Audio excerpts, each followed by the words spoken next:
the wedding almost got called off last night. Last night? Yeah. Why? We got into a really big fight Oh my god. because of this fucking dance. The dance wasn't even that hard. I watched the video Sean showed me. Yeah. It looks like two people who are forced to dance but don't want to put in the effort to do it. Well, they definitely choreographed it like 10 minutes before sending it to us.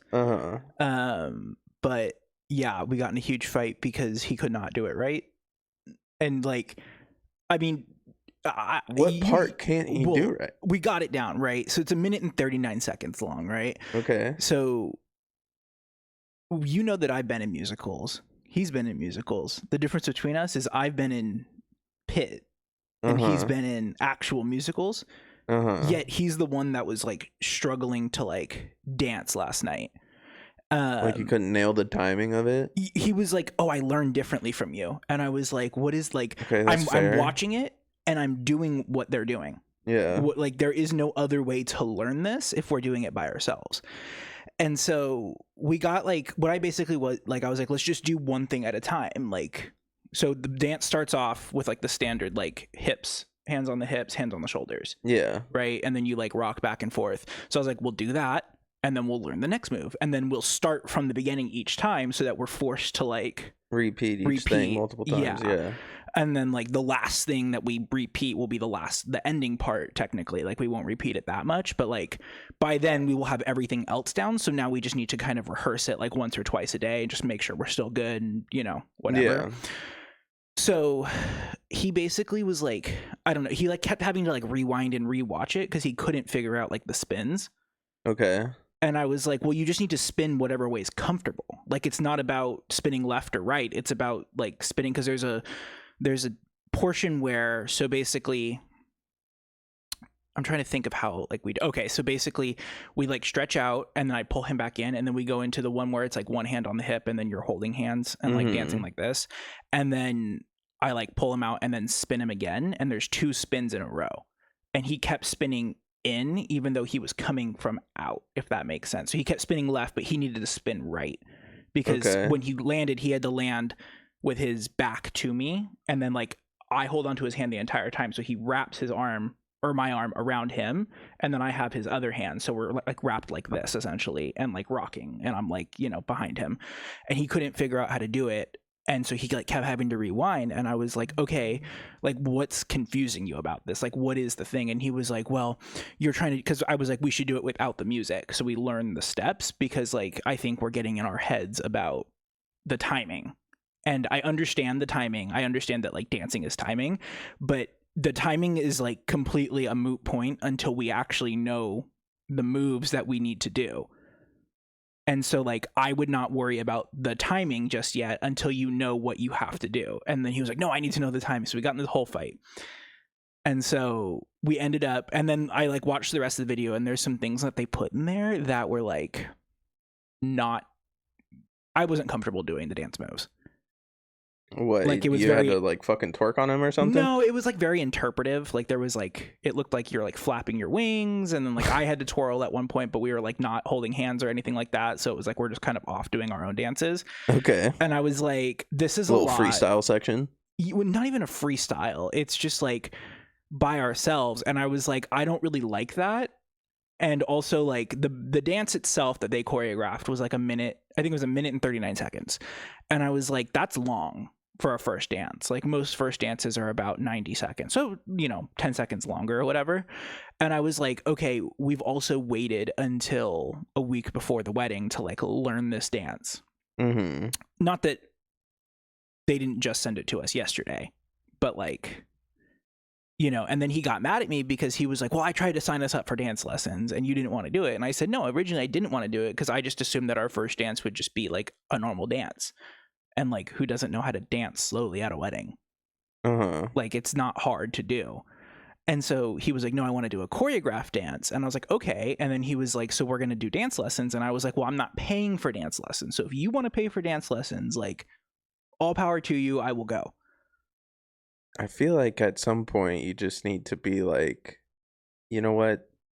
this is important to Sean. I'll pay for dance lessons and go to dance lessons. No, I told him I will go to dance lessons. I was like, you name the time and place, I will go. I don't care how often we have to go, but I'm not paying for it because I can learn a dance by myself.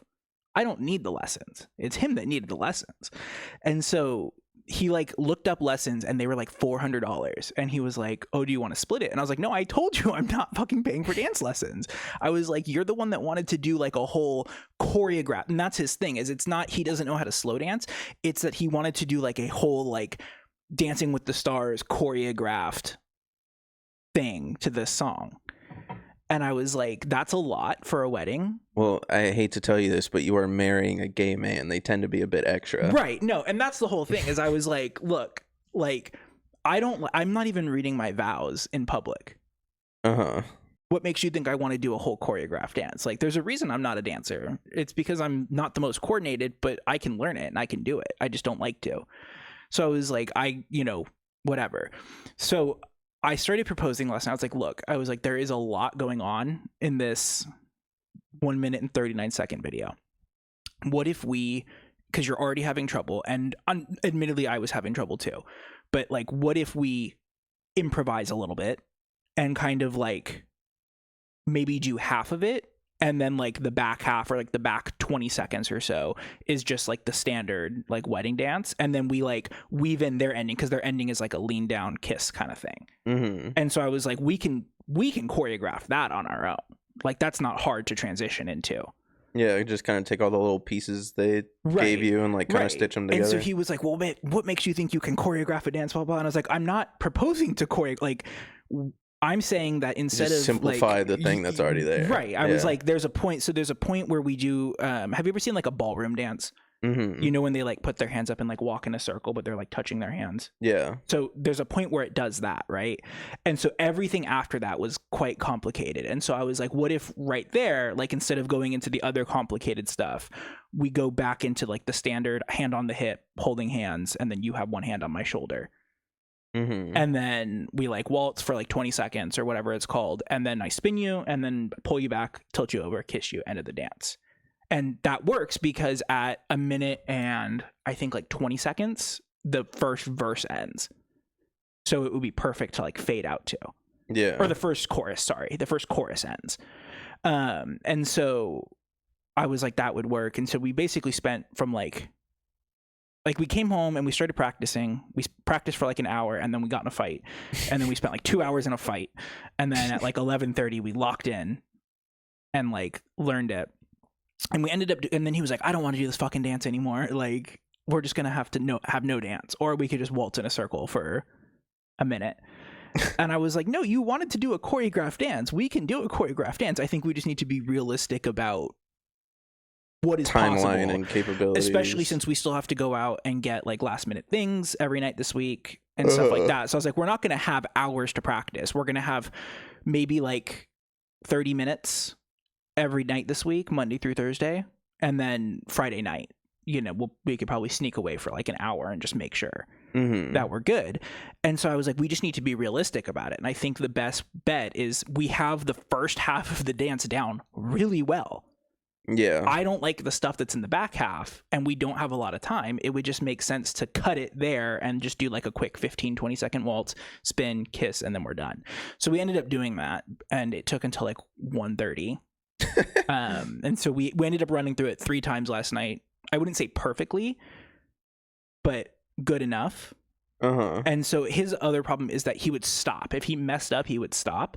And I was like, you can't do that, because if you're performing, if you're actually doing that at the wedding, you can't stop. Yeah. Like, we're not going to stop and start over. So you just got to find a way to work through the missteps that you do. And so he was like getting mad because I was like telling him like the way that you learn doesn't make any sense to me. Like, it's not constructive to learning. And then he got mad at me because I told him that.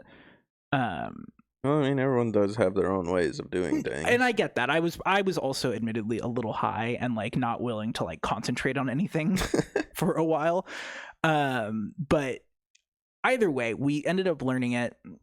It's like 1 minute and 20 seconds. And there's like an amended back half version, or not back. I would say like back quarter, I would say.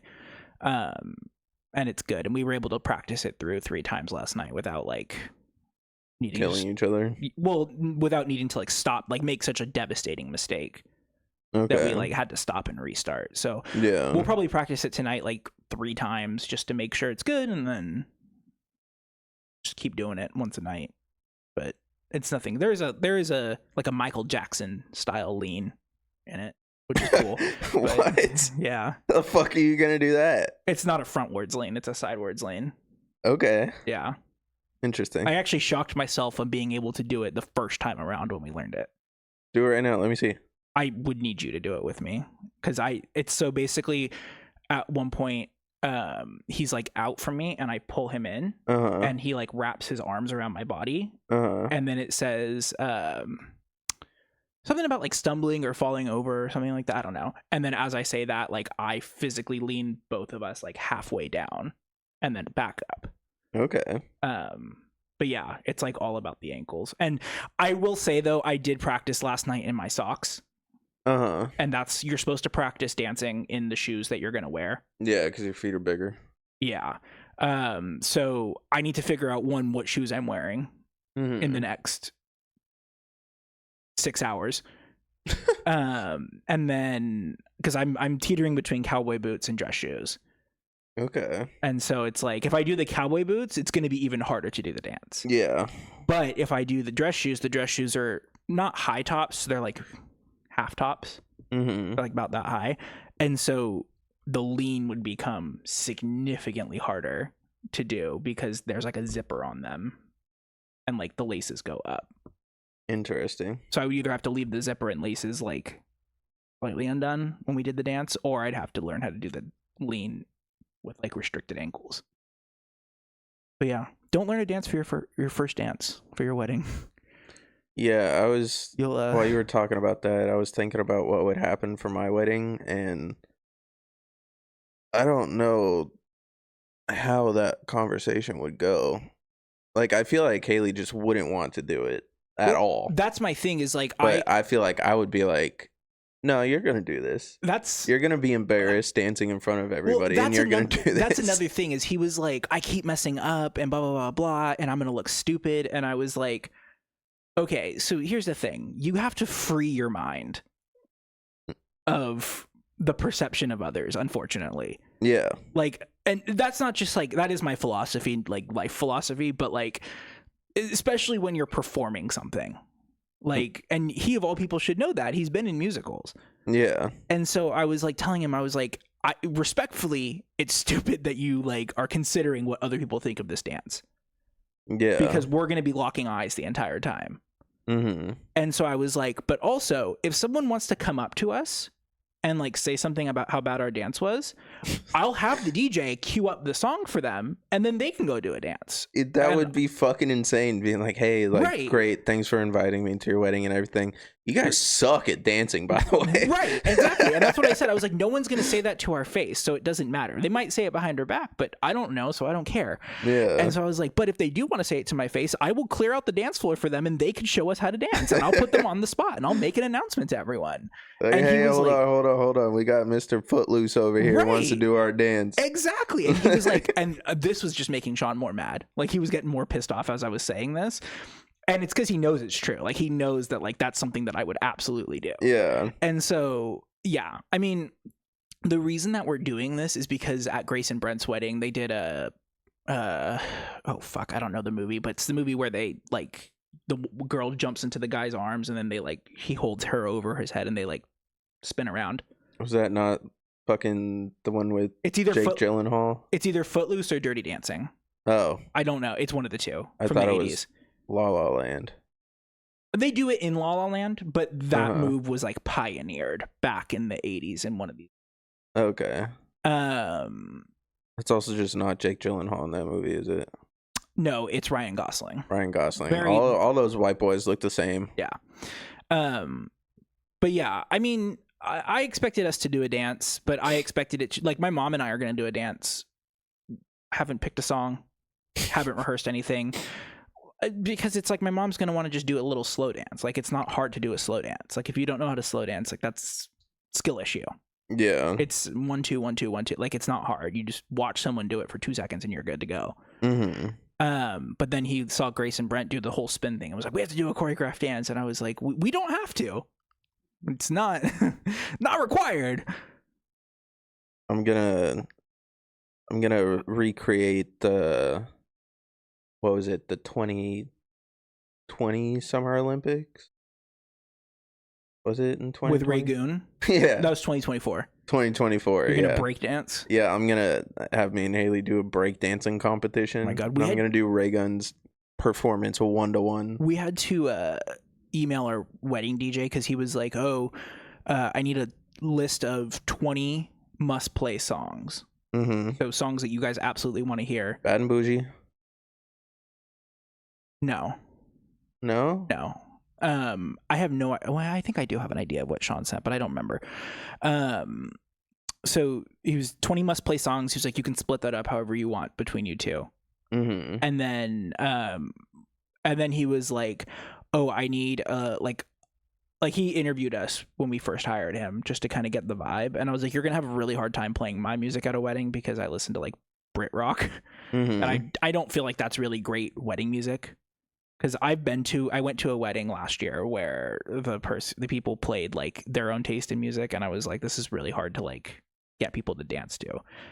And then he was like, I need all your don't plays, and I basically was like, if you can form a group dance out of it or a sing along, I do not want you to play it. Like I don't know chicken dance, no electric slide, no cha-cha slide, no fucking Macarena, no Mr. Brightside, anything that gets white people hyped. Don't play it. And that's exactly what I said in my email. Because I don't want to hear it. It's going to piss me off if I hear it. So what? It's just going to be... What even type of music is it going to be playing at your wedding? Like, who are the artists you guys are... Well, so that's the thing. Is so we submitted our list, and then Sean goes, oh, we should make a list of artists for him to play as well. And I was like, he's the fucking DJ. Like, let him do his job. Well, I mean, you're paying him to do a job, so right. Yeah, I could see giving him artists being like, yeah, we want songs from these guys. He knows the vibe that we like. You're the DJ, you're the professional. I'm paying you almost $2,000 to be at this wedding. Figure it out. If I'm paying for a DJ, he is playing every single song that I want. Well, he will not be figuring it out. At that point, I'm gonna be like, I will give you every song I want to hear. I better hear all of these. At that point, I'm downloading Spotify, turning on Spotify DJ, making a playlist of all the songs I want to hear, and just clicking play. Yeah, no. Like, I'm telling that motherfucker every single song I want to hear. I'll be like, you will play these guys, nothing else. That's the whole. I've been so removed from the planning process for this wedding because it's like, you're the professional. Don't ask me things that you should know. Like, Sean's mom is doing like the table settings. And she's like, oh, do you think this would look good with like 1 candlestick or 2 candlesticks? And I'm like, look, you're the one that wanted to do the tables. I told you the vibe we were going for. You nailed the vibe when you showed us the test table. However you make it to make it look perfect is up to you. You're the professional. I am not going to walk into that room and notice 3 candlesticks on a table or 2 candlesticks on a table. And no one else is either. Well, now I'm going to start counting the candles. Go ahead. I mean, that's another argument we got in because when we were planning our meals, we're selecting our meals, they made us select our plates and our like silverware and our napkins. So it's like napkins I can get because we have, I think it's green table runners. So I was like, we don't want to select green napkins because that's just a green overload. But like the plates, I was like, they all looked like white circles. Maybe like different shades. It was like the shirts that Haley was getting for Joe yesterday. Yeah. Like I was like, here's eggshell and here's like thinking of egg cream. Like, okay, they look the exact same. Maybe if you were on like Lightroom, you drop the exposure by like 2, you know? Yeah. And so the plates all look the exact same. And then they go, okay, choose the silverware. And Sean was like, well, do you want the ones with the dots around it? And I was like, I don't care. I was like, as long as the silverware doesn't break while I'm using it, as long as I can take food from the plate and put it in my mouth with the silverware, I'm okay. I'm also eating a meal that requires chopsticks, so I don't care. Like, they didn't make you pick out your chopsticks? No. I don't think they're giving me chopsticks, but I'm bringing chopsticks because I'm eating a curry. It's tofu curry with rice. Why would you not eat that with like a spoon? Because it's not like a soup. It's like tofu. It's basically like marinated tofu. Oh, it's not like all like fucking saucy and shit like normal curry? I mean, it's like Indian food, essentially. It's not Indian. Yeah. It's like butternut squash curry. It tastes vaguely Asian, but it's like thick. So you're like gonna mix it into your rice, and then you just take chopsticks and rice is gonna all stick together. But yeah, it's just like I've been removed from the planning process for this wedding for so long now, just because like if I hire you to do something professionally, like I don't need your permission to like make something look better. Yeah. Like I'm just not gonna I'm not gonna care. You know? Like they were pestering me about what flowers I wanted thrown down from the flower girl. And I was like, preferably flowers that are flowers. I don't know, like white ones. Yeah, like like what are you asking me? And they were like, well, what color? And I was like, I don't care. I'm not like I'm gonna see them for 20 seconds. Yeah. Like I don't care. It does not bother me. Like whatever. Like ask my niece, because she's the flower girl. Ask her what color she wants. If she wants fucking orange, give her orange. I don't care. Whatever's gonna make her do her job. She's 3 years old, so whatever's gonna make her want to throw petals down the aisle. Like I don't care. Yeah, it's just stuff like that where it's like there's so much detail that goes into it, and I'm just like it is a very detailed heavy event. It is, but this is the whole thing is like as we've been planning it, like I keep telling Sean, like he'll like, so for example with the silverware, right? He got mad at me because I was like, I don't really care. And he was like, well, I care. And I was like, okay, what color was Grace and Brent's silverware at their wedding? And he couldn't answer me. And I go, what color was Tristan and Jesse's silverware at their wedding? And he couldn't answer me. And I go, what color was silverware at Aunt Barbara's wedding when we went to my aunt's wedding? And he goes, I can't remember. And I go,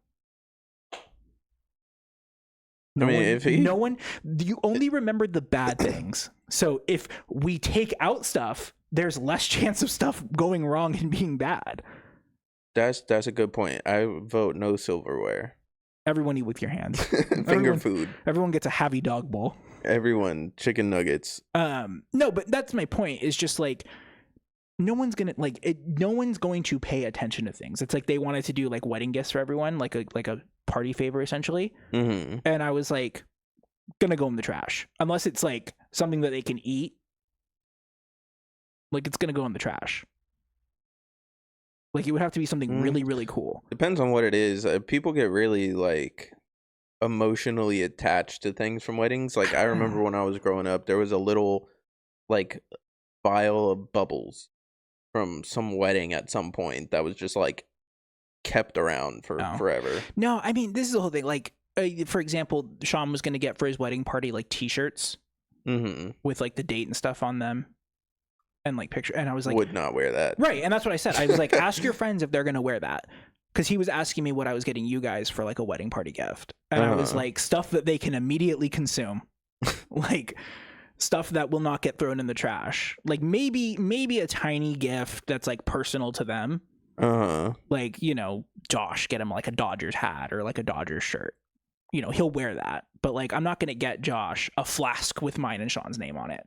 One, because I've never seen Josh wear a flask or use a flask.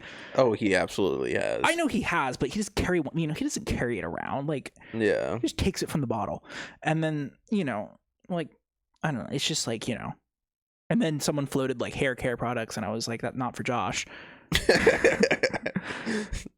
get him car wax. Car wax.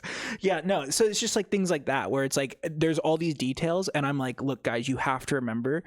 There is a grand total of 0 people who are going to care about these things. Like there's, you go to a wedding to obviously celebrate the people that you're going for, right? Every now and again, you go to a wedding you don't want to go to, but most of the time you go to a wedding because they're your friends or your family, right? Yeah.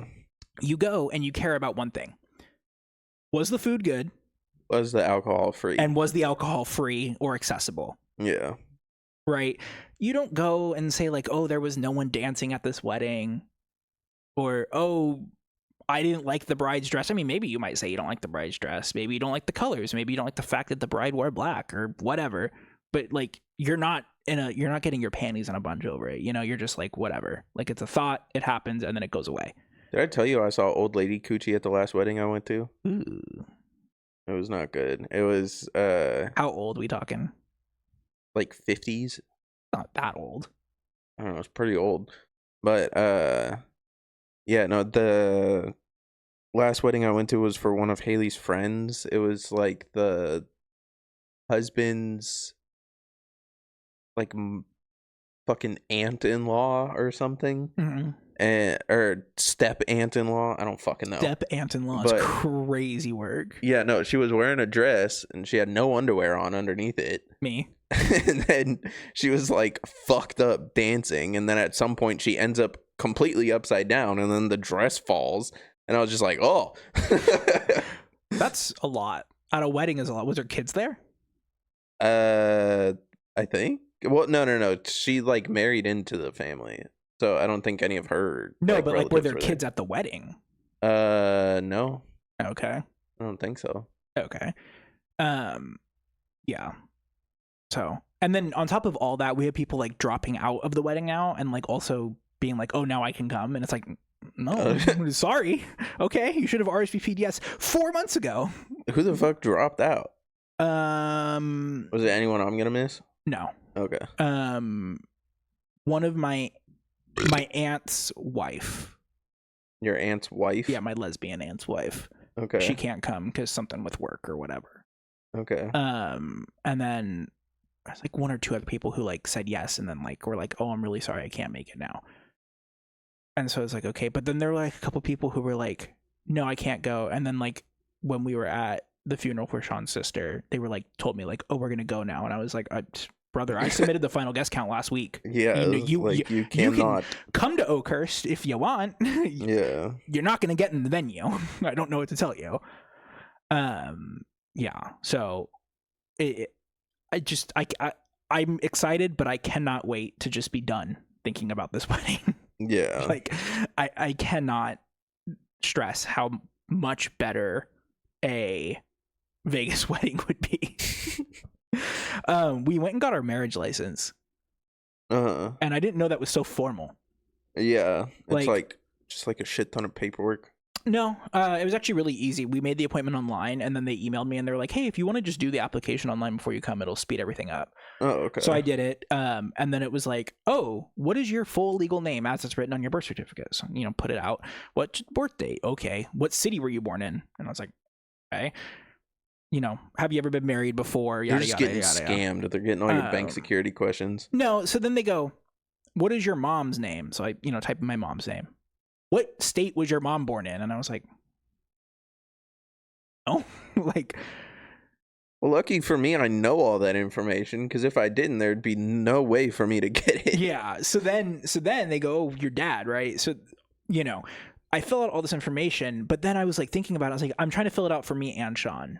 And I'm like, I don't know Sean's dad's middle name or Sean's mom's middle name. I don't know. I was like, I think she was born in Iowa. Like, don't know where his dad was born, So we get there, and then they like copied everything over into a license, but then spelled like a bunch of stuff wrong and got a bunch of dates wrong, and it was really weird. But then they made you like raise your right hand and like swear under oath that like you're not married anywhere else. And I was like, damn, they take polygamy very seriously here. Yeah, what if I wanted to be polygamous? It's illegal in California, but you can marry your first cousin. I also saw that TikTok. You saw the one where it was like states where marrying your first cousin is legal, and then they went like state by state? No, I've just seen the interactive map. Oh, yeah, no, I saw one today where it's like, there's like 5 states where it's just completely illegal, and then there's some where it's like restricted. Give us a good reason. Yeah. And there's like another couple where it's Your like Honor, allowed with exceptions. Do you see the rack? You've never wanted to fondle your cousin? Your Honor, my cousin is so bad, nobody's fucking her except for me. Marry us. But yeah, so they make us like swear, and then they give us a license, and then they were like, you have 90 days to get married. Send it back to us. Interesting. I always found it so weird you need a license. Well, that was okay. So that was my big thing is in 2023, at the end of 2023, Sean drunkenly told me, if you don't propose to me by the end of 2024, I'm breaking up with you. So I took it seriously. But the reason I wasn't is because I was like, I don't really like, I'm grateful that Obergefell v. Hodges happened and gay people can get married, and the Defense of Marriage Act happened and gay people's rights are now slightly enshrined into the law nationwide. But like, I don't need the government to tell me who I can't marry. Yeah. Like, and I also don't need the government to recognize my marriage because I'm not getting married for any particular reason. Like, filing taxes together may actually screw us over in the long run. Yeah. I'm not doing it for tax reasons. I'm not doing it for insurance reasons. Like, I pay $0 for my insurance right now a month because of my job. Like, I have zero dependents. Why would I, I'm not doing it for any legal benefit. Like, I'm doing it because I love Sean, but like, yeah, and so, yeah, the whole idea of a marriage certificate's crazy to me. Like, it's just like, and then it was like, oh, do you want open one or a closed one? So I was like, oh, okay, we'll do a closed one because like, I don't need people digging in my public records. Oh, I thought they were asking like open marriage or closed marriage. I was like, you have to put that on the license? Are you ethically cheating on your partner? No, like in the records, because it's the county recorder and assessor that like handles all those. So I selected closed because I was like, I don't need people being able to like look up my business. Yeah. And so then they were like, oh, just so you know, if you get a closed marriage license, you two are the only people who can ever get a copy of your marriage license. So if you both die like in a car accident, like your next of kin, your family cannot get proof that you guys were married. Interesting. And I was like, oh, they were like, or like only basically like immediate blood relatives. So like parents and siblings can do it, but then they have to go to court and get a court order to unseal the record. And they were like, if you have an open marriage license, like anyone can come in and like request a copy of it to make sure that it's like legitimate. I'm gonna go get a copy of your marriage license. It's a lot of money. It's like $100. $100? Yeah, it was $104 to get the license to start with. The fucking hit Control P on a computer? What the fuck? Yep. Okay, well, fucking extortion. I'll save up $100 and get a copy of your marriage license. Tear it up and immediately invalidate this marriage. Yeah, no, so it's just a whole process. I'm really looking forward to being done with it. And unfortunately, I'm excited for the day, but like just looking forward to being done with the planning process. Yeah, I mean, that makes sense. I've always heard talk that marriages are super stressful. I think, honestly, I don't have money. I'm just going to be like, they're expensive. Let's get married in our apartment. Yeah, no, I mean, like every fucking like turn is like, I mean, I told you about the cake, right? How they wanted to charge me $500 for a cake. Yeah. But the second I was like, oh, it's not a wedding cake, they're like, oh, $40. Yeah. It's just extortion left and right. It's literally a wedding tax. Like, it's crazy. But yeah. How's your week been? It was all right, I guess. Nothing crazy. I don't think I did much. Just looked for a job. Still waiting for anybody to look at any application I've submitted and give me a yes or a no. Well, the state doesn't do that if you're applying to state jobs. The state will just open your application and do nothing with it. Yeah, no, I've kind of stopped applying for state jobs because I was just like... You might get a call back in a few months. Yeah, I'll just hope I've sent out enough lines that eventually something will hit. But, the gay bars are hiring go-go dancers. I'm okay. You got rhythm. I don't want to be dancing. Sounds like a lot of work. Yeah, but you get good tips. Probably, but nah. I don't know. I cannot remember what I did. Always the day after I drink, one, I have to shit, and two, my brain is foggy for like the whole day. I love that. And so I just can't remember anything that happened. Interesting. I didn't have anything happen this week. No one died this week. First week in 2 weeks that no one's died. Oh, yeah. Crazy. I did think that is what happened. Me, you, and Josh should go to Red Robin the second he's back in California. Why? There's a running joke that every time me and Josh go to Red Robin with a group of people, someone dies. Oh, like the famous person? Yeah. Okay. Because we had Robin Williams, and then there was some other famous person that died. I think it was Lil Peep. When was Lil Peep killed? He OD'd in 2018. Yeah, so I think it was Lil Peep. I want to say. Well, yeah, nothing really big in the news. Did you see that Sacramento finally redid their zoning? So, no. Yeah, so now they're basically like, because the state of California directed, like, they passed a law, I think, and I could just be lying. They passed a law that said like you have to like reassess your zoning so that people aren't just building single family homes. But you know, NIMBYs are like, don't you dare build housing. Yeah. So Sacramento found like a workaround, and they basically said that they're gonna zone for total square footage of a building that can be put on a lot, rather than like the type of building that can be put there. So, for example, if like downtown there's a lot that's like, you know, I don't know, 10,000 square feet, they'll say, okay, you can build a building that is equivalent to 30,000 square feet on this lot. And so that would imply that it could be like a 3-story building with X amount of housing units in it. See, my thing with NIMBYs has always just been like, kill them. 1, kill them. 2, just be like, I am the government. This is a law that has been passed. That's my like, whole thing. Fuck is you. like, we're doing this. It's for the benefit of way more people than just you. Look, I understand, because like the high-speed rail thing, right? That's like caught up in like environmental review hell, and then also like the fact that it just cuts through people's land. Yeah.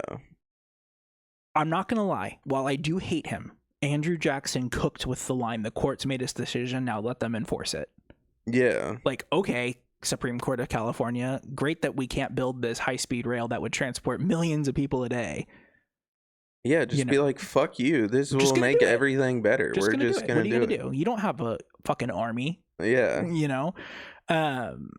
Yeah, I think we just need to, I think what California should do is this, is we should institute a fascist regime. No. You know how in The Dark Knight the Joker was like, oh, every day the Batman doesn't turn in, I'm gonna kill someone? Yeah. Every day that we don't change the housing laws, we blow up a single family home in the Bay Area in LA. Honestly, some people might actually be down for that, because then their house value will go up. Here's my platform for when I run for governor. I'll do that until we get the laws changed. Then I will summarily execute HOA boards on TV every night at 6 p.m. Well, I'm down for that. I will quite literally tear the guard towers down with my hands.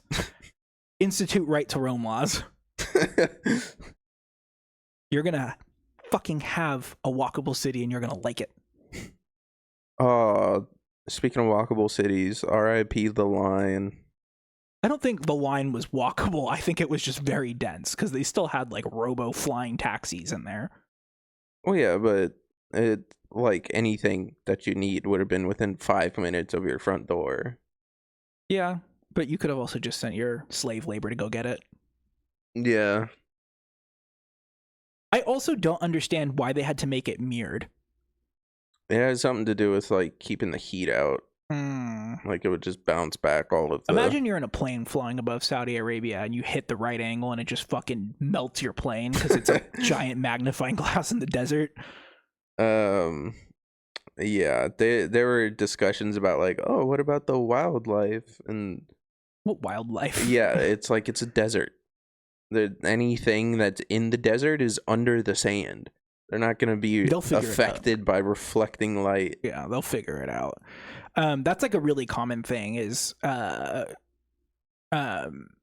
mean, do you remember when we worked at the solar place and that one city was like, oh, you can't build a solar place near the airport because the panels might reflect the sun into the planes. And it's like, that's not how solar panels work.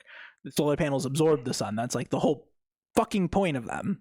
Well, they are somewhat reflective, but yes, they do absorb the sunlight. But at the same time, it's like, how is this ever going to get in a pilot's eye? Are they inverting the plane to land? Like, what the fuck? We fly at a 45-degree angle at all times. Yeah. Yeah, I don't know. Fucking goobers.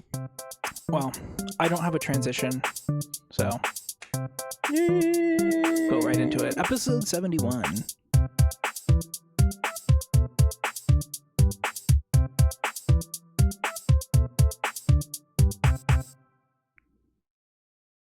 I don't have a joke for 71. The last Mission Impossible. Yeah, well, if you add up 7 and 1, that's 8, and we are reviewing Mission Impossible 8. There we go. There we go. Yeah. We are finally done with Mission Impossible. Finally. Dude, I've been thinking I've been thinking so much of like what the next movie review thing is. I'm trying to find a movie that I like, but honestly, I think it would be hilarious if I made you watch the Twilight series. I've already watched Twilight 1. Okay, well, Twilight, I guess. Yeah. So, I would rewatch it. I didn't particularly like it. Oh, I didn't like them either. I thought they were fucking hilarious, though. Yeah, they were very like what is the parody they did of it? Vampires Suck. Yes. Yeah. That wasn't far off from what it was. It's kind of like how Veep had to stop running because it ran concurrent with the first Trump administration, and they were like, we can't continue to compete with this. It's like the parody of Twilight could not continue. Yeah. I was going to do an episode about how the events of World War II led to the movie Oppenheimer being made, but not in the way that you think. Okay. It was a whole chain reaction of like how World War II led to Bin Laden, led to 9/11, led to MCR, led to the Twilight series being written, led to 50 Shades of Grey, led to the downfall of Ellen, led to Chris Nolan casting Robert Pattinson in Tenet, and then Robert Pattinson gave Chris Nolan a copy of American Prometheus on the set of Tenet, which inspired Chris Nolan to make Oppenheimer. That is a long chain of events. Yeah. Involving Ellen DeGeneres. Thank you, Ellen. Luigi Mangioni's on there somewhere too. He has to be. He invaded Troy. But yeah, so this was the final Mission Impossible, the longest one. It was quite long. But yeah, what were your initial thoughts on it? What are your comment? Because we just finished it 15 minutes ago, 30 minutes ago, 40 minutes ago. Initial thoughts. There could not be any more cheesy trope lines packed into this movie. Like, I swear to God, they said the title of the movie like 4 times. This will be your final reckoning. They kept doing like faster than the blink of an eye, like over and over again. I almost lost it towards the end because like one of the military dudes was like, son of a bitch, he did it. I was like, what are we doing here? He's like the Secretary of State. Yeah. Like, what is happening? Why is this like all the time? What was the other one they kept doing? Like rereading the IMF like pledge where they're like, for the people we never meet. Yeah, they did that a bunch. There was one where it was like them being like, what's the difference between a good pickpocket and a great pickpocket? They said that timing. Like 5 times. Yeah. I mean, I don't see tropes as like a negative thing. I would say I don't either. But I think if you use when they use them over and over again so many times, I'm like, could we not think of a different line? Yeah, you have to use them sparingly. Let's just start off with kind of the premise for this. So this is part 2 to the Dead Reckoning. Spoiler alert if you haven't seen this movie yet, because it just came out last year, so maybe some people haven't seen it. Picks up right where the last one left off. Villain's still AI and Gabriel. Mm-hmm. R.I.P. Gabriel. Dude, his death was so funny. One thing I will say is Tom Cruise and Christopher McQuarrie know how to do some slapstick comedy because... Yeah, dude, he's like this fucking... Gabriel in the last movie, very like calm, collected, like lethal type of person. I think I called him Mr. Knife Man because he just always had so many knives on him. 0 knives on this movie, but one knife. Tom Cruise's knife, but like he did not.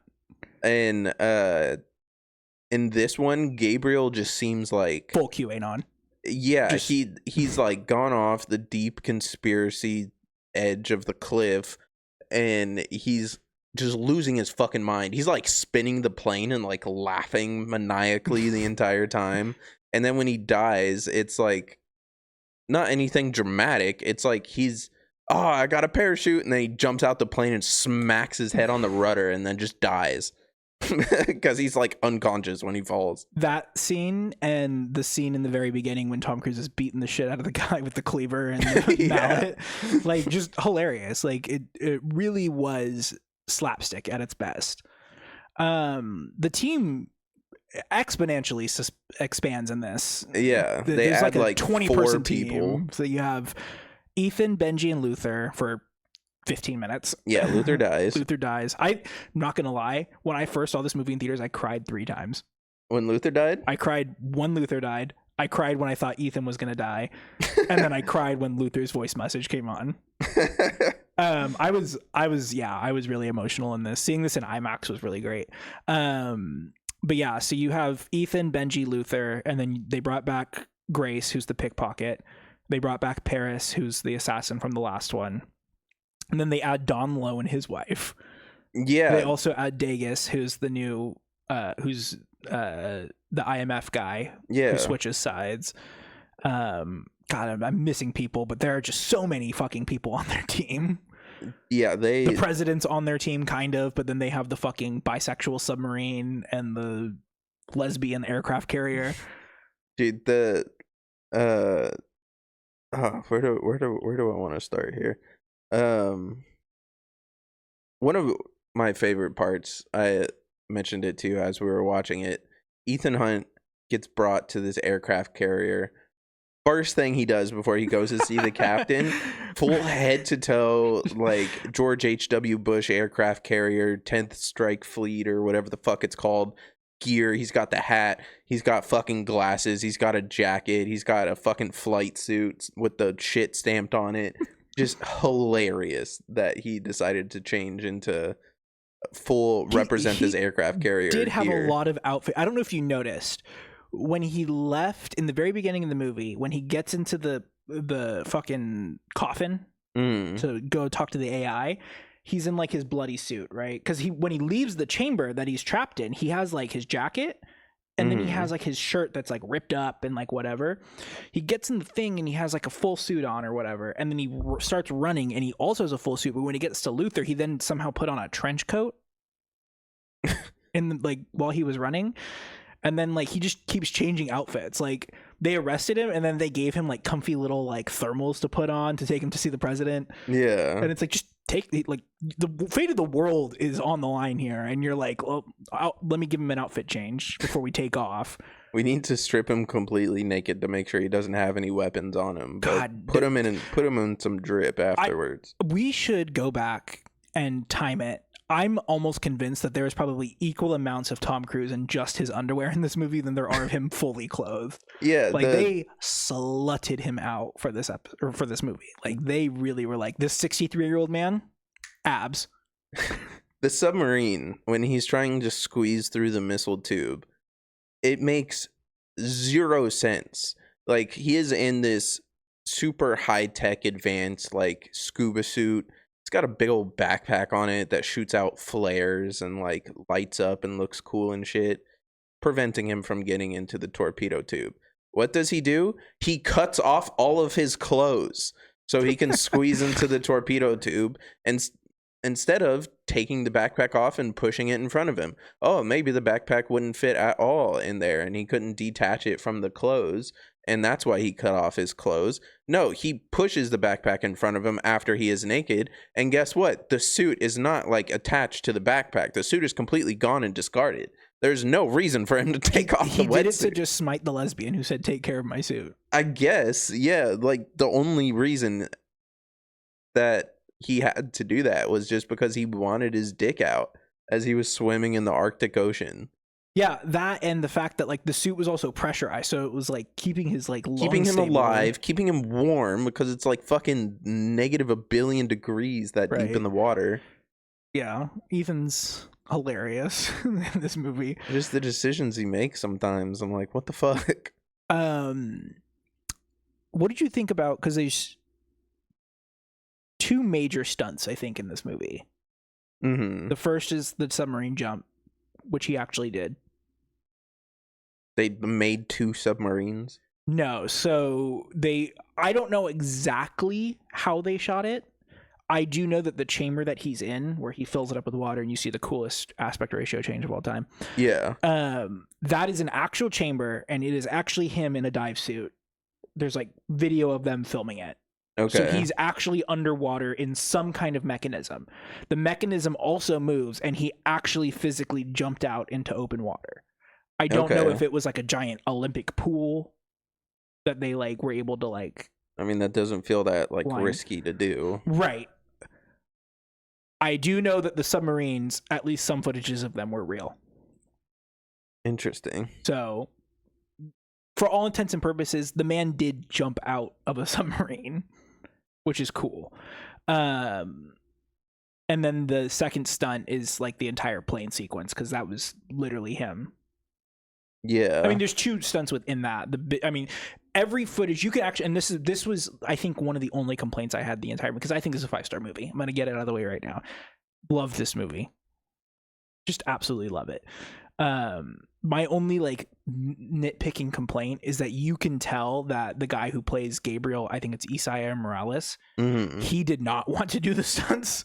Yeah. Because like the angles of him in a plane and Ethan on the plane were just vastly different. Yeah. Like it very much looked like, okay, he's on a green screen, but like Tom Cruise was like, I mean, everything you saw him do on the planes, he was on actual planes above South Africa doing that. He was wired in, obviously, but like, yeah, he transferred from plane to plane. He's hanging on the planes every time he hung off by just like one hand. That's actually him doing that, which is just absolutely insane to me. And then the second stunt within that whole sequence is the jump when his parachute lights on fire. So he did that. I know that they did that 16 times. He lit a parachute on fire 16 times. Yeah, so what they had, I was watching a behind the scenes footage of it. They had to soak the parachute in kerosene and then pack it and then jump. And they were like, we don't know if it's going to work. We don't know if his reserve chute's going to go off. Like, so let's try it 16 times. Well, I guess the first time it worked, because the whole thing was the stunt's kind of complicated, right? Because you have to jump and then let the parachute fail, and then cut the parachute off and pull your reserve.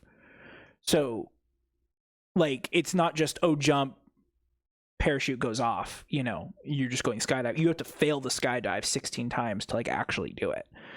And I know that the director, Christopher McQuarrie, said he did not want to do it 16 times. It was Tom Cruise who was like, no, let's just do another take.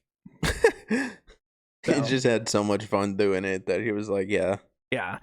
I would say visually my favorite stunt was the submarine, but I think the plane transfer is just so cool. Yeah. What more did I like between the two? I don't know. Him monkey barring around the biplane supports, I think, is probably going to get my vote there. I found it hilarious that steered it with his foot. Yeah, he manually flew the plane just by lifting up on the flaps, and then the guy who was in the red plane was the first one he was on. Yeah, his plane. I didn't notice him climbing on the plane, but they're on biplanes. Biplanes are not that aerodynamic. No, I mean, and they are not that large. Gabriel, with minimal effort, stabbed through the plane multiple times. Yeah, so you would think like this 180-pound man dangling off the side of your plane would like affect it a little bit to where you're like, what the fuck is going on? And like look around to see.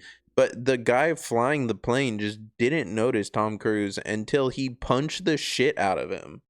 And then I also love how, to get rid of him, he just unclips his belt and like flips the plane over and then just dumps him out.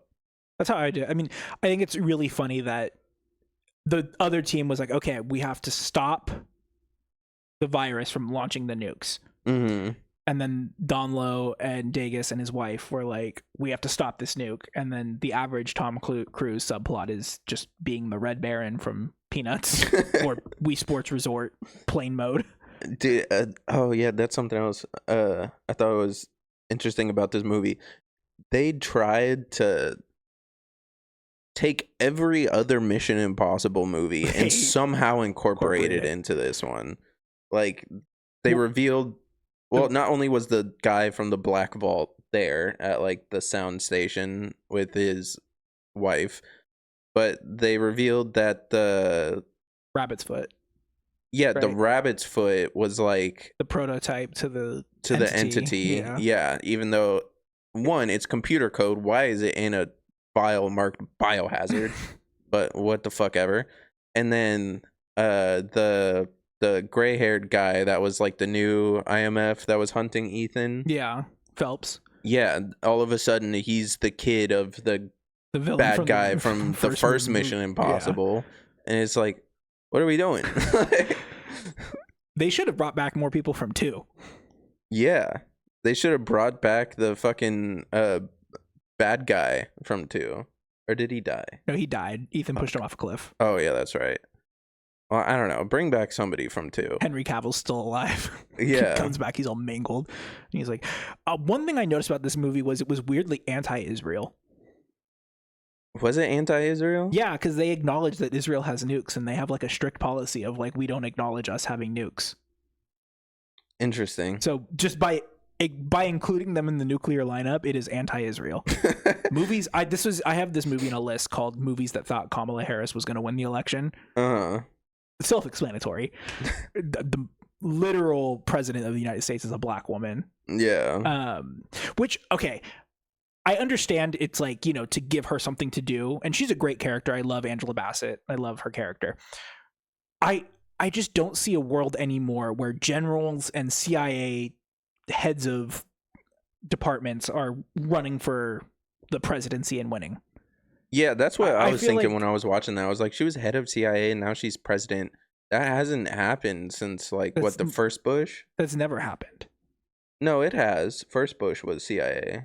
He was in the CIA, but he wasn't like... He wasn't the head of it, yeah. Yeah.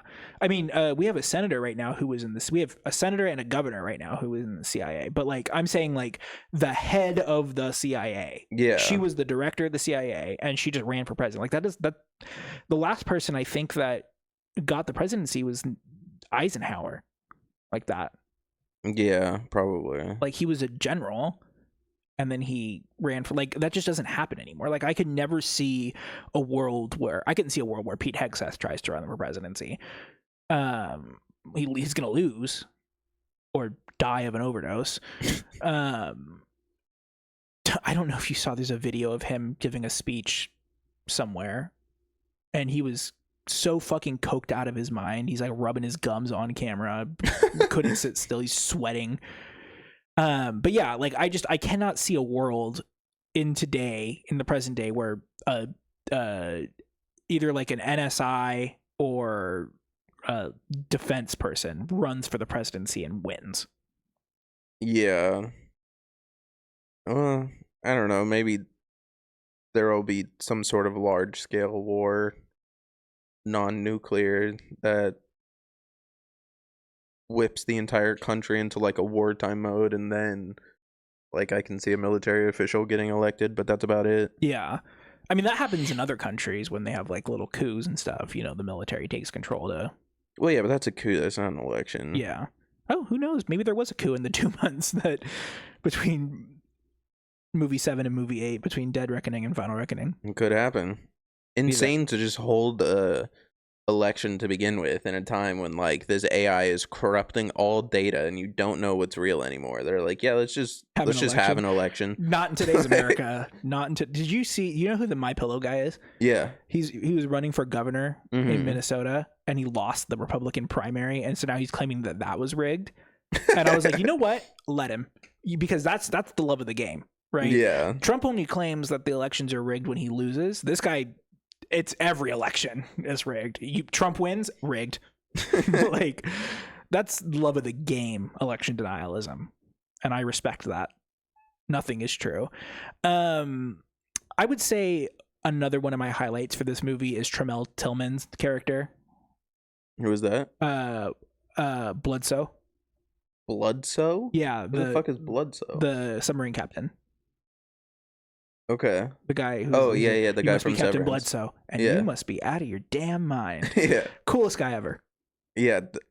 He's in Severance. Yeah. I saw him originally in Severance. And then... What else did I see recently that had him in it? Oh, Spider-Man. The new Spider-Man movie. Yeah. I saw he was in that, and I was like, oh my god, he's going to be the coolest guy ever. And then he was not the coolest guy ever. He was just his character from Severance in the Spider-Man movie. But in this one, I'm glad to see he did, like, kind of... He's not being the same person in every single role. He's just... Everything I see him in, I'm like, this guy's so magnetic. Yeah. Like, he has a very magnetic face and, like, way of talking. Yeah. And I just really like him. So I really appreciated, honestly, everyone on the bisexual submarine. Because there was lesbians, there was cool black guys, there was white guys who spend too much time on the internet. Yeah, they had a fucking 4chan user try to kill Ethan Hunt. I will say this. I did not like that scene because as he's kicking him in the head multiple times, you can see that he's wearing the toe shoes. Yeah, I noticed that too. He's got some... They weren't even the full toe shoes. It was like some sort of latex socks that he was wearing. Right, and it's like, can you not just wear regular running shoes while you're running on the treadmill, Ethan? Like, I get that you're, in your underwear. Also, an Ohio-class nuclear submarine meant to go off-grid for like years at a time. You just wouldn't have a treadmill on that. That would make so much noise that would get picked up on sonar. Would it? Yeah. I thought they had gyms on submarines. I don't think so. Huh. They probably just do calisthenic workouts. But no, yeah, like any sort of noise that you make is going to get picked up on sonar. So, like, you want to be as quiet as possible when you're on, like, a classified sub like that. Yeah. But whatever, that's nitpicky. Also, I did not like how it wasn't ever directly... Well, I guess it was directly said when the entity... Somehow this AI can now see the future and is showing Ethan Hunt the future, and it shows him like in the submarine and then like two of the torpedoes colliding with each other and blowing up. Just wouldn't happen. You have to arm the torpedoes before they blow up, because if the torpedoes just clashing together would blow them up, that would have happened when the Sevastopol originally sank. That's what I was like, because that was another thing, is I was like, it's really, I get the gag, because the gag was that, oh my god, more nukes, right? Like, but the thing is like, there's a point in the submarine scene where he like gets into the chamber and he sees all the nukes and he's like, oh, and it's like, well, no, those weren't the nukes. Those were just torpedoes.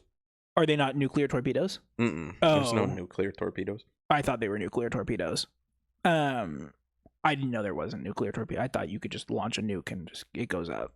No, the torpedoes are meant for like ship to ship combat. The nuclear missiles you're thinking of are, instead of being shot like parallel to the ocean floor, they're shot like straight up out of the top of the submarine. Gotcha. Okay. Well, either way, he got in there and he was like, like it was all gonna explode. And I was like, brother, they have to like detonate. Like, you have to arm them before they can blow up.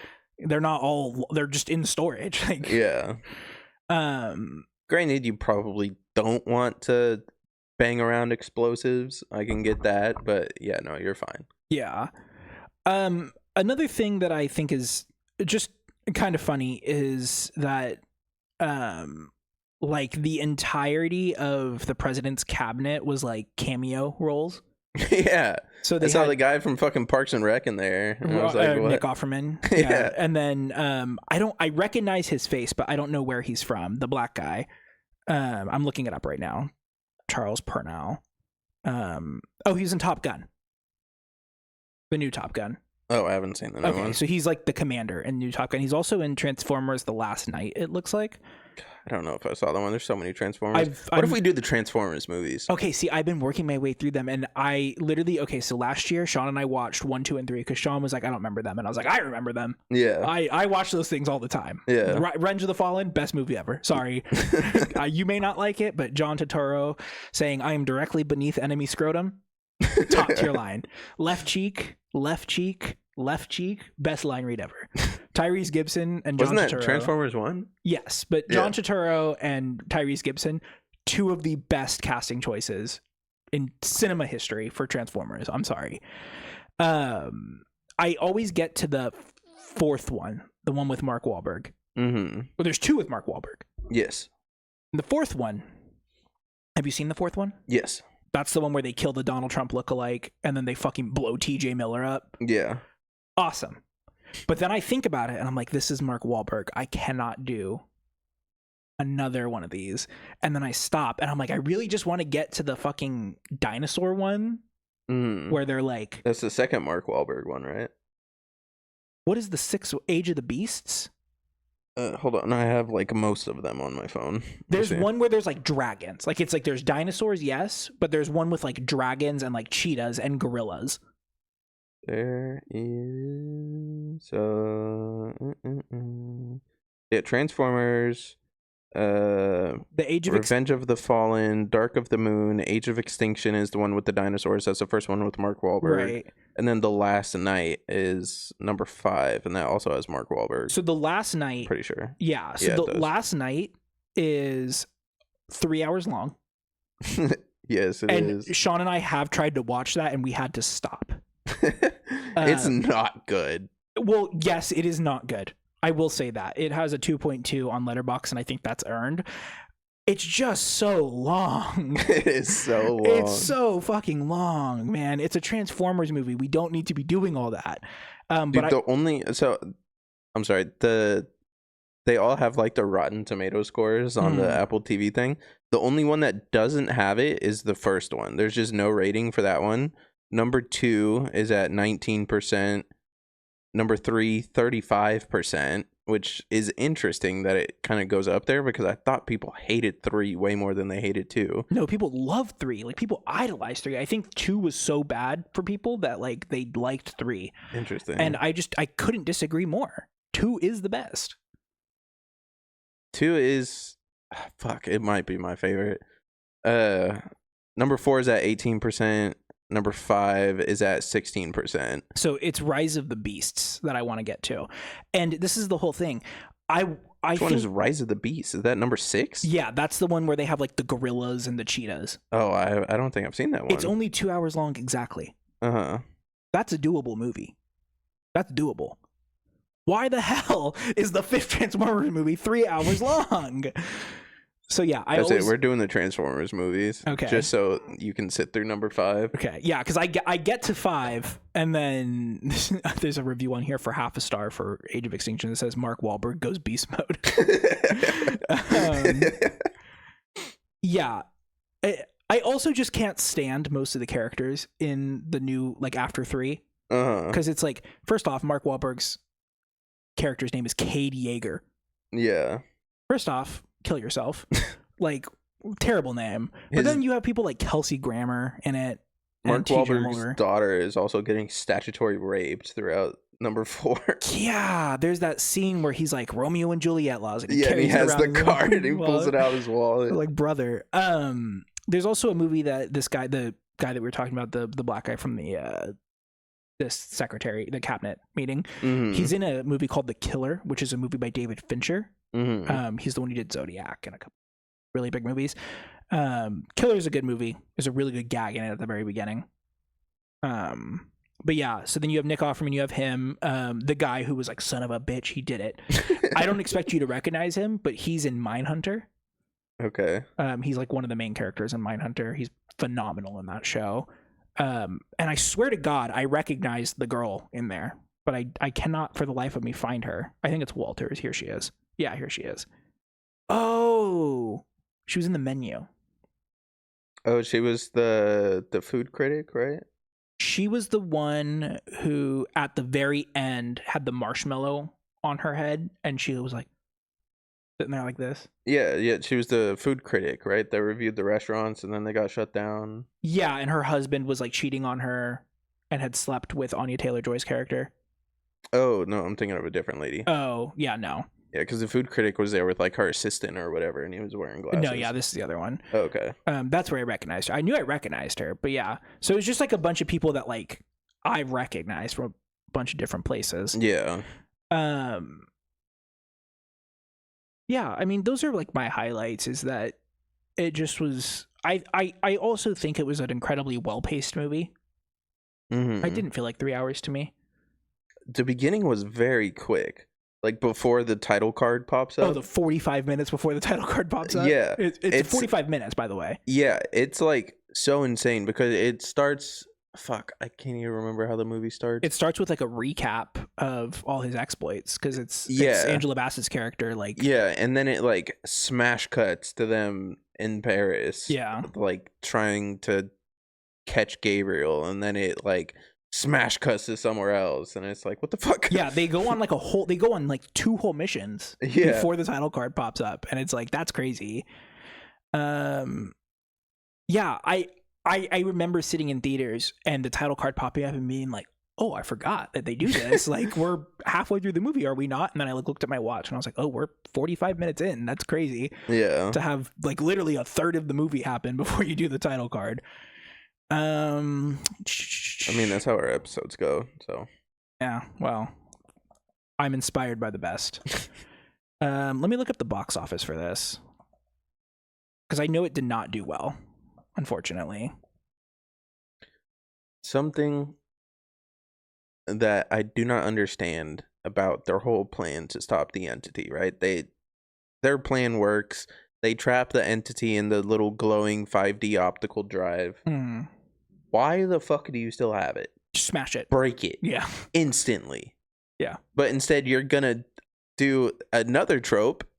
Fucking look at everyone from across the crowd. See your old crew. Everyone's in one place, but they're not really talking to each other. They're staring at each other from across the crowd. They're all looking at each other and nodding and everything. And then they do that thing where they turn around and people are walking by and then they're gone. So they could give Tom Cruise the box with the entity in it. So do you think that they're going to do another one? They are absolutely going to do another one. If they weren't, they would have smashed that thing. Well, so this is my thing is I think they are going to do another one, but I don't think that Ethan is going to be the main character. I think it's going to be like a Batman Beyond situation. And I think that the new team will be Paris and Degas and Dunlow.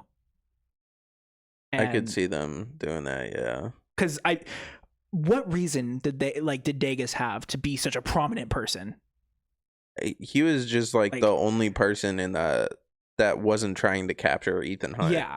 And so I feel like they're trying to like backdoor him into being like the new like face of Mission Impossible, which is fine. He's a cool character. I think very much Ethan Hunt can be in the next one if they make another one. Oh, I think he's going to die in the first 10 minutes.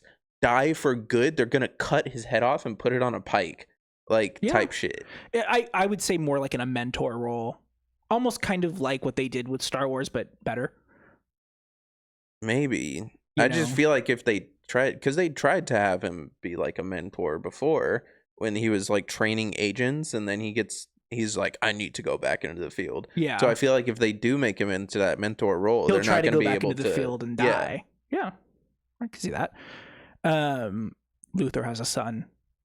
Luther has a son? And that's who takes up the role. Oh, you're just kidding. I thought you were being for real. No. I wish. I really thought Benji was going to die too. Somehow Luther returned. I feel like if they really wanted to like kind of wrap up the whole saga of everybody, they needed to kill to kill Benji and Ethan as well. Yeah. They were really close with Benji. I thought Benji was going to die, but no. And then Ethan, he did die, but he got revived. Also, yeah. Okay, so I don't know much about diving. I do know the whole like nitrogen in your blood thing, decompression chambers, all that. If you are in a decompression chamber, but you have not been pressurized by the ocean, is that just not going to fuck you up as much? That's what I was, because of Grace being in there. Yeah, that's what I was wondering. I don't know. I don't know either, but I imagine it just would not go well for her to do that. She's also getting sick. Yeah, she gets the reverse bends, the twists. Do you have any like really big complaints about this movie that aren't just like stupid nitpicks? Because I mean, honestly, the trope lines to me are a very big complaint. Okay, because I don't have any big things. Like, I just think this was a perfect ending to the series. Like, I'm sorry. Ethan just making the stupidest decisions throughout the whole movie. Not only him cutting off his wetsuit, but just getting into the coffin to begin with. To see Why? Yeah. You have no reason. You want to talk to the thing, you want to put the death mask on, that's fine. You can do that outside of the coffin. You were standing outside of the coffin, holding it in your hands. There was so much slack on the line. Yeah. You could have just put it on right there. Why did you get into it? Yeah. Let's get into some box office stuff. So this one did not do well. Yeah. I don't know why, because it came out last year. Did it come out around the time of anything? No, it came out in May by itself. And I'll say this, I was not interested in watching these movies until I saw the trailer for this movie.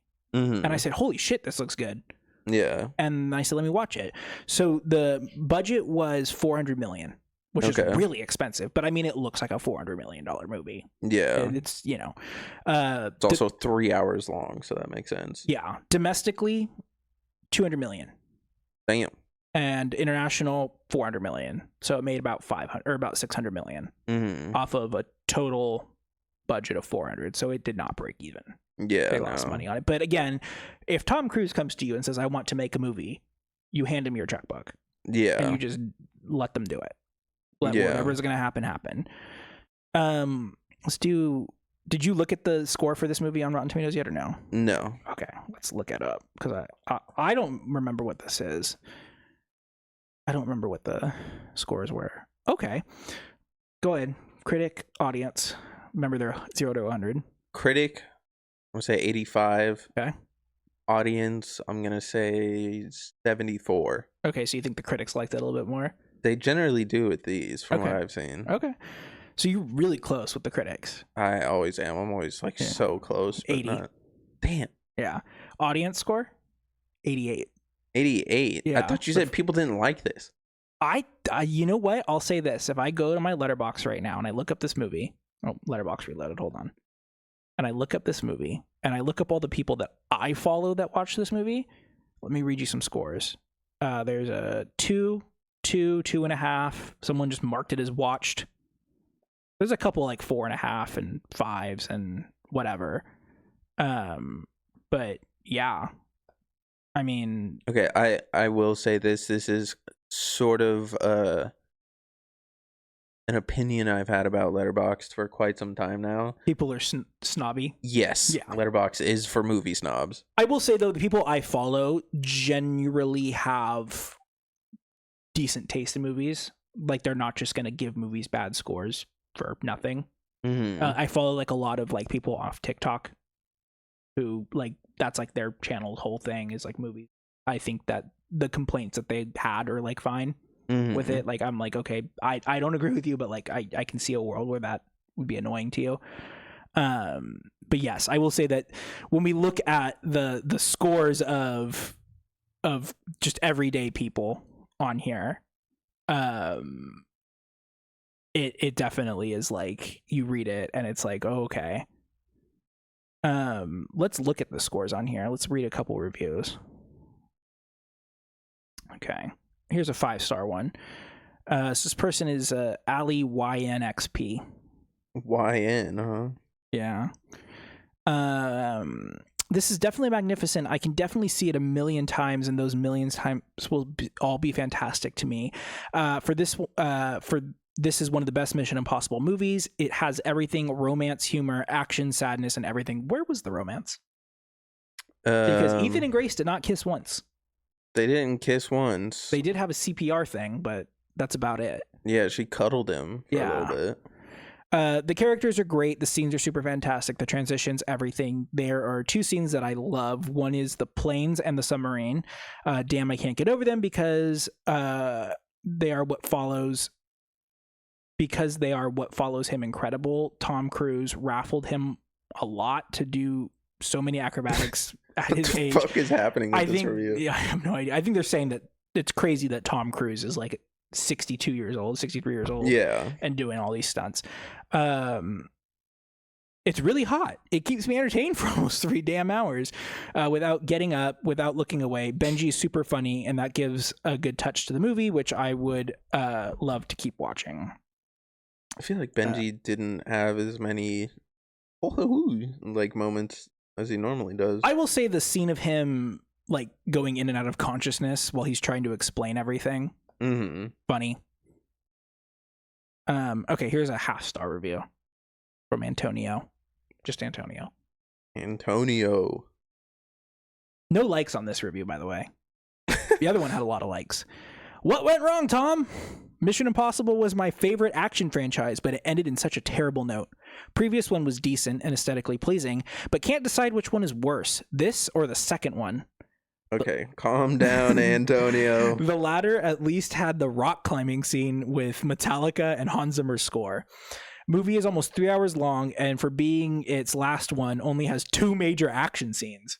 Mind you, each action scene is like 35 minutes long.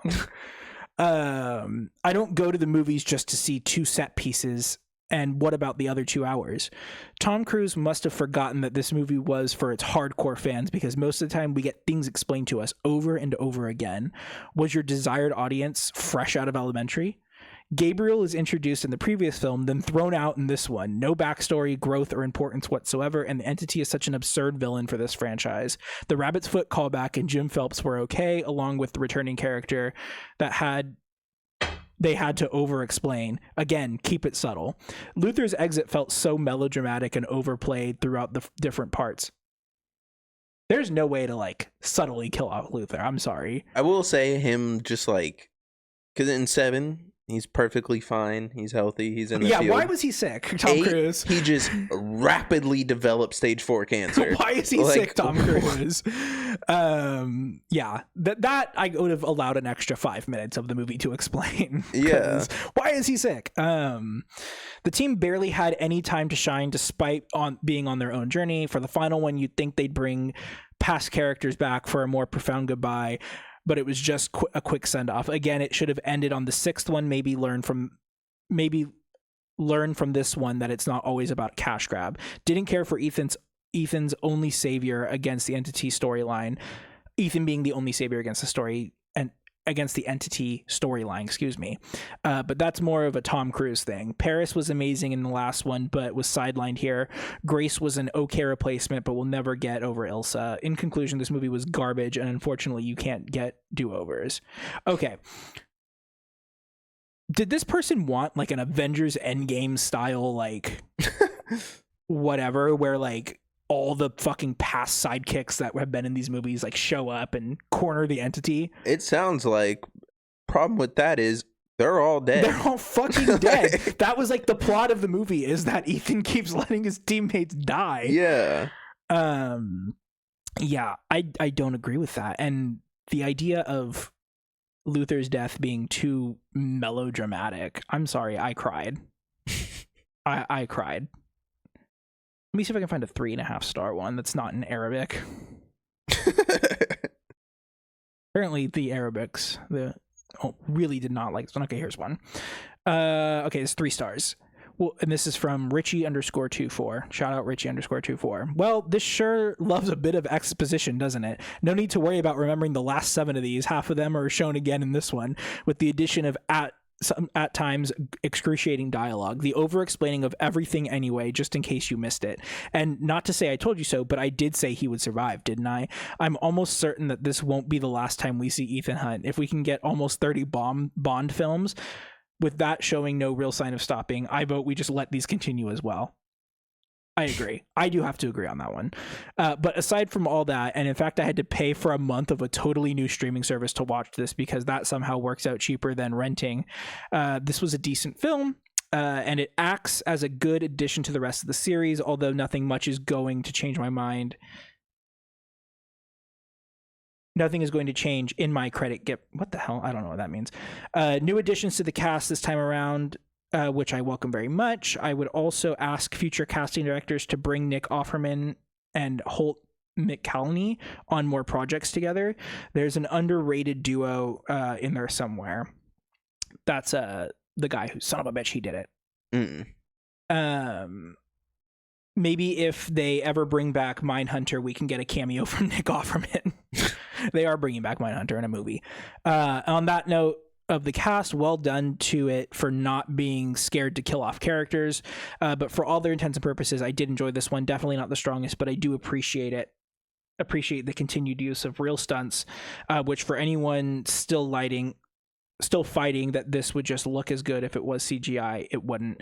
My only other additional downfall is that, yeah, the AI thing works as a concept, and yes, I know there are physical fights and bad guys, but the main villain in this whole thing isn't even visible, which maybe was supposed to make it all the more scary, especially given the current state of AI, but like it felt a little distant at times. However, if you've watched the rest of these, you might as well finish the franchise. Yeah, I will say in number 7, the entity was like physically in places, like it and when they were at that the club, yeah, it like projected itself on the screens, and it like popped up in a bunch of different other places. The only time you really see the entity is when Ethan goes into the coffin this time. Yeah. Well, let's get to our ratings. What would you give this out of 5? You're not gonna like mine. Oh no. I gave it a 3.5. Hey, that's a good movie.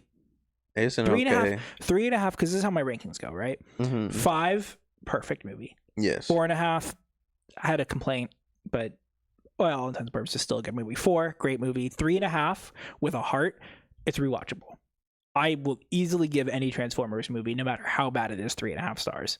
I don't think I would ever watch this one again. Really? Yeah. I've watched this. Will be my 4th time watching this movie. I'm not even joking. This is going to shoot up to my 2nd most logged movie on Letterboxd behind Tenet. Oh my god. So, I in my mind, 2.5 stars can be a good movie. I suppose, yeah. I mean, I gave Armie Hammer's new movie 0.5 star, and I enjoyed it. The guy that makes the baking soda? Yeah. Because he made a right-wing slot. I told you about it. The right-wing slot movie where he's like a landlord that kills people. Right-wing propaganda. Awful movie, but just absolutely entertaining to watch for 2 hours because it's so bad. I originally gave this a 4.5 stars. I think I'm going to bump it up to 5. That's crazy. I'm sorry. The fucking repetitive trope lines. That's okay. They do explain everything so much and so often. Look, I'm predisposed to give a Tom Cruise movie at least 3.5 stars. Like from the get-go. You have to really fuck up for me to not give a Tom Cruise movie 3.5 stars at very minimum. Those 2 reasons and the absolute dumbass decisions that Tom Cruise makes throughout this whole thing just kind of killed it for me. That's okay. Where would you rank it then? Because you have a ranking going on. Yeah, this is sitting at number 6. Okay. So my final ranking. Okay. Number 8. Okay. At the bottom. Well, at the bottom, 5. Okay. Then 3. Okay. Then 8. Okay. 4. Okay. 1. Okay. 6. Okay. Pause. 7. 2. I was gonna do a drum roll for you too. 2's at the top still. Okay. I will say that the common conception or the common idea that I've seen is that 7 is better than 8. So okay, you're in that crowd. I had this movie at number 1 for the longest time. Now that I've rewatched all of them again, I think I'm going to move Fallout to number 1. Okay. And I'll put this at number 2. So my final ranking, going from the bottom up, you're not going to like me.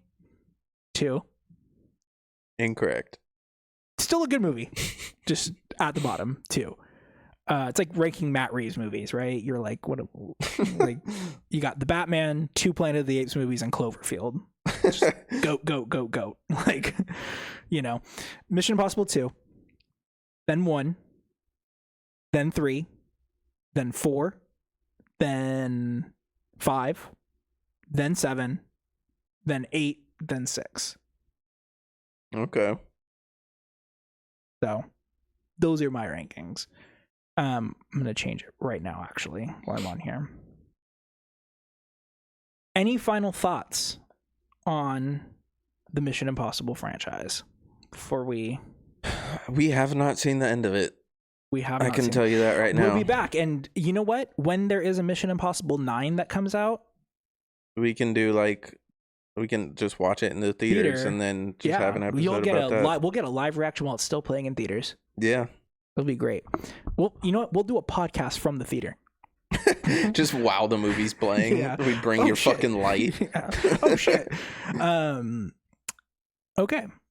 Well, that brings an end to Mission Impossible. Finally, get rid of these candles. Next up is Transformers. We're gonna do Transformers next. Yeah. All right. Who should we put in the frame next?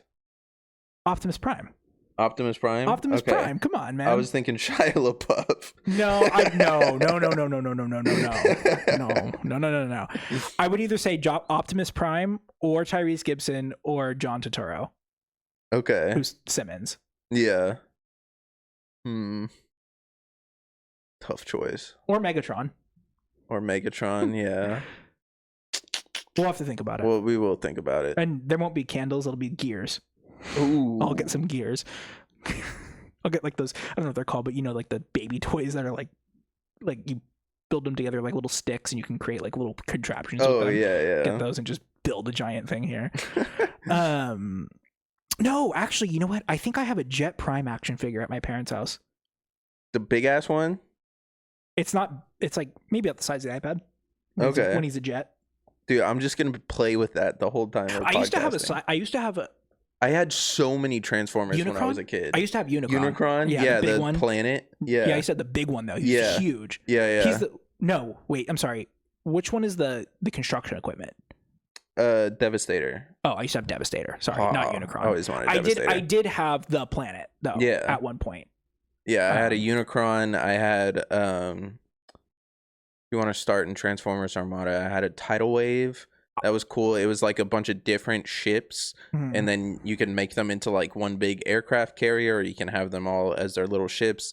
Plus, if you got the Megatron from that set, the pieces of Tidal Wave would attach onto him like armor. Yeah. I had a Hotshot and an Ironhide from Energon. I had an Optimus from Energon. Yeah. So I had... Because the Hotshot and the Ironhide had the thing in it. The whole thing with Energon was like the Transformers could combine with each other. So I had Optimus from Armada.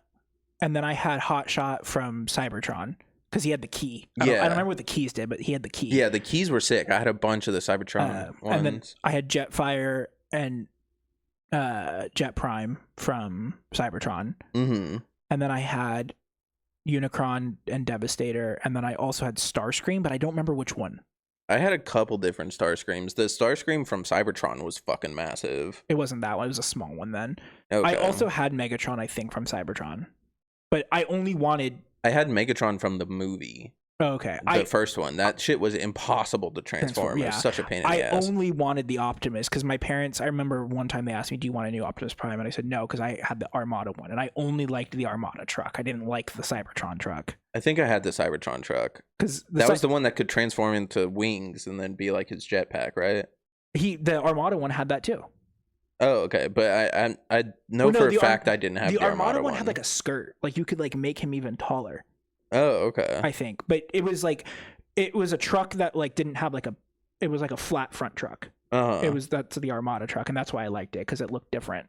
Okay. Oh no, the trailer from Armada, because I had the trailer for him from Armada, and the trailer would transform into like an extender for him, and he would have like a skirt on and then like a sword and stuff like that. Okay. Yeah, I had some Optimus where it was either the trailer or like some other part of him transformed into wings that you could put on him. I think that was Cybertron, because that's when they started doing like the fusion stuff. All right, we'll do Transformers next month then. Alrighty. So we'll start that for next month. We'll take a break though in October because October we got a spooky movie to watch. Yeah. Oh, this is the one I had. Oh, okay. Yeah. I think one of my neighbors had that. So yeah, we'll do Transformers next. We'll do some socials. Close it out. So if you're if you're listening to this on a podcast, you could, because there's transcripts now. Remember to subscribe to the show, turn on post notifications for new episodes. They come out every Wednesday. Also be sure to leave us a rating and written review if you like the show. Helps more people discover it. If you're watching on YouTube, make sure to like the video, subscribe to the channel, turn on post notifications. Those come out every Thursday at 2:30 p.m. Our YouTube is at Learning Curve Pod. Our Instagram is learningcurvepod. learningcurve.podcast. Twitter is at learningcurvepod. Bluesky, learningcurvepod.bsky.social. TikTok is at learningcurvepodcast. Bodhi's Twitch is shrink3dink. I saw you stream a couple of times this week. Yep. And I know our email is somewhere. I don't know where it is, but it's going to be in the show notes. So if you want to sponsor us, give us money. That would be nice. Mail us props to put right here. We'll put them right here. Yeah, send us money and we'll watch your movie. Yeah. Well. Alrighty then. That's it. Bye-bye. Bye.